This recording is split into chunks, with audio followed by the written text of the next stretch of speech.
Bismillahirrahmanirrahim. Assalamualaikum warahmatullahi wabarakatuh. Selamat berjumpa kembali dalam pembelajaran ilmu pengetahuan sosial. Apa kabar kalian semuanya? Semoga selalu bahagia, semoga selalu sehat, dan semoga selalu dilindungi oleh Allah Subhanahu wa Ta'ala. Amin, amin ya rabbal alamin. Untuk pertemuan kita hari ini adalah membahas tentang fungsi lembaga sosial. Yang sebelumnya kalian sudah membahas tentang pengertian lembaga sosial dan jenis-jenis lembaga sosial.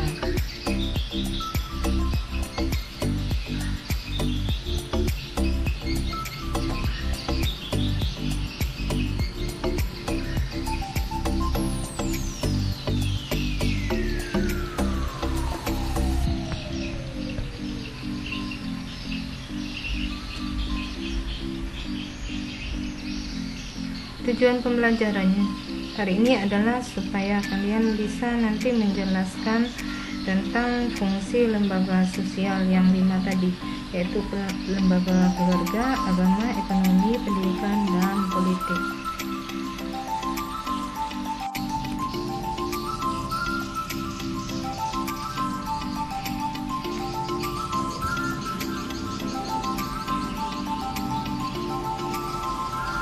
Fungsi lembaga sosial secara umum adalah yang pertama, memberi pedoman pada anggota-anggota masyarakat.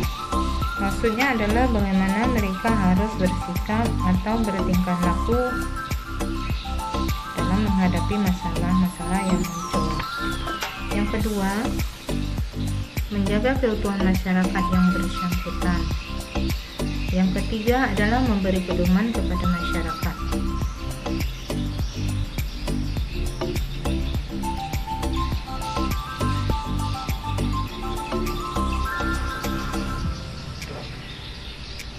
Kita lihat satu persatu fungsi lembaga keluarga. Fungsi lembaga keluarga yang pertama adalah fungsi reproduksi. Fungsi reproduksi di sini maksudnya adalah kalau di dalam pernikahan pasti akan mengharapkan keturunan atau anak. Maka ini merupakan sebuah fungsi reproduksi.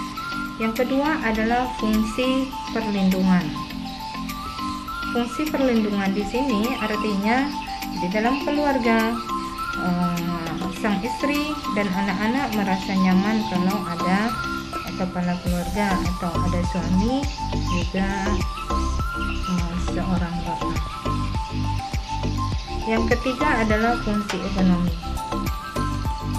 Fungsi ekonomi di sini maksudnya kepala keluarga harusnya akan menjadi tulang punggung keluarga, yaitu mempunyai tanggung jawab dalam memenuhi kebutuhan keluarga. Siapa yang menjadi tulang punggungnya? Yaitu suami.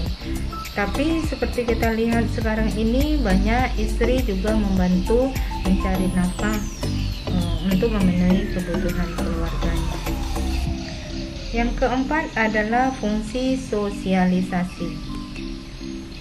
Fungsi sosialisasi di keluarga berperan membentuk kepribadian anaknya, karena dalam keluarga pertama kali sosialisasi ini diperkenalkan. Di dalam keluarga diperkenalkan bagaimana cara-cara hidup bersama dengan orang lain.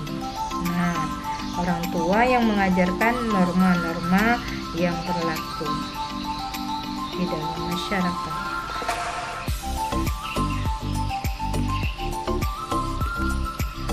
Yang kelima adalah fungsi afeksi.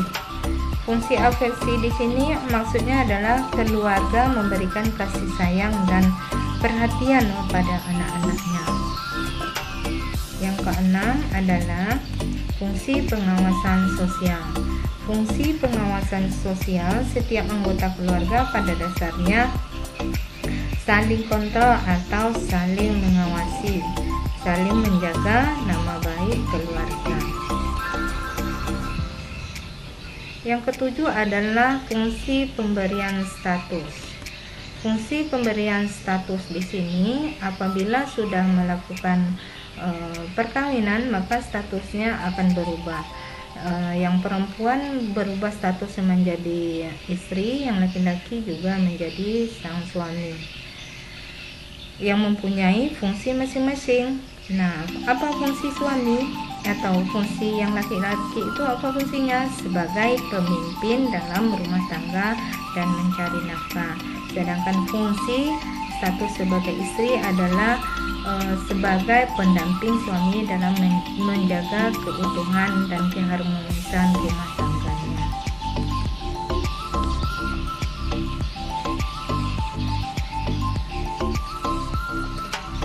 Kita lihat fungsi lembaga agama. Yang pertama sebagai pedoman hidup, yang kedua sebagai sumber kebenaran, yang ketiga sebagai pengatur tata cara, tuntunan,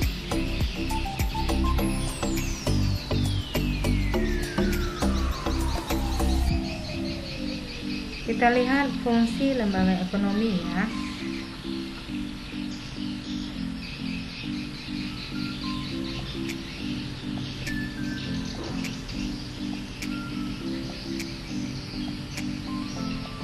Untuk mendapatkan bahan pangan yang pertama, yang kedua untuk melakukan pertukaran barang, ini diatur di dalam lembaga ekonomi.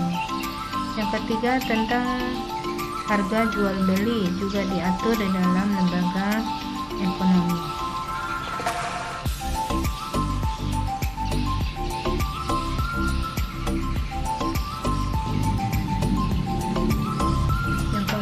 Untuk menggunakan tenaga kerja juga diatur. Tata cara pengupahan juga diatur di dalam lembaga ekonomi. PHK juga diatur di dalam lembaga ekonomi. Juga mengatur memberikan identitas bagi masyarakat. Artinya tadi ada yang kaya dan ada yang miskin. Kita lihat fungsi lembaga pendidikan. Fungsi lembaga pendidikan itu ada dua. Fungsi manifest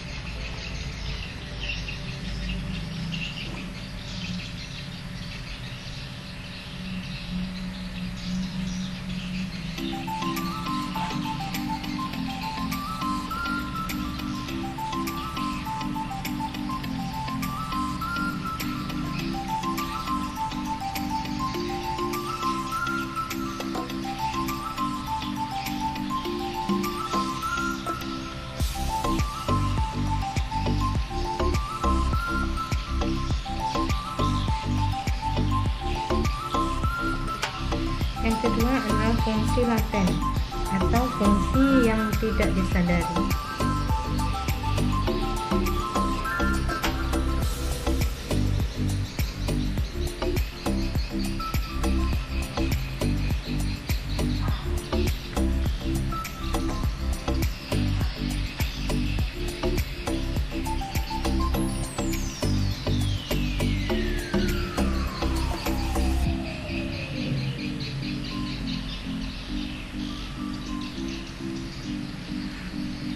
Yang terakhir adalah fungsi lembaga politik.